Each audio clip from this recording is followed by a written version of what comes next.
C'est ce genre de sous-vêtement que Xavier utilise chaque jour comme moyen de contraception. Dans ce slip, les testicules sont rapprochés du corps, ainsi leur température augmente de 2 degrés. La spermatogénèse s'arrête alors. Vous passez là le pénis et donc le scrotum, hein, donc la partie bourse vide.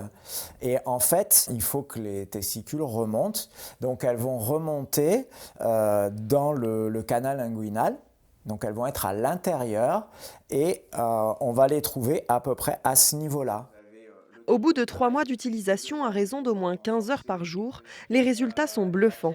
Ces spermatozoïdes sont immobiles et la quantité produite est bien en dessous du seuil nécessaire pour entraîner une grossesse. On a des désagréments quand même en tant qu'homme et en tant que femme que je ne retrouve pas avec ce moyen de contraception, hein, clairement. Donc c'est une liberté pour moi aussi, c'est une liberté mutuelle.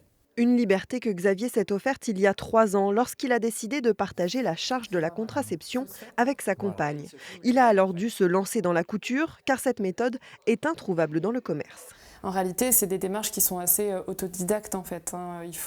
Généralement, c'est même les hommes qui vont apporter la connaissance de ce moyen de contraception aux médecins qui vont leur faire des ordonnances pour analyser leur sperme. En réalité, c'est très peu connu même dans le monde médical. Pour le moment, cette contraception n'est pas reconnue par l'OMS et le ministère de la Santé. Les utilisateurs démontrent néanmoins que cette méthode est efficace et réversible dans le temps.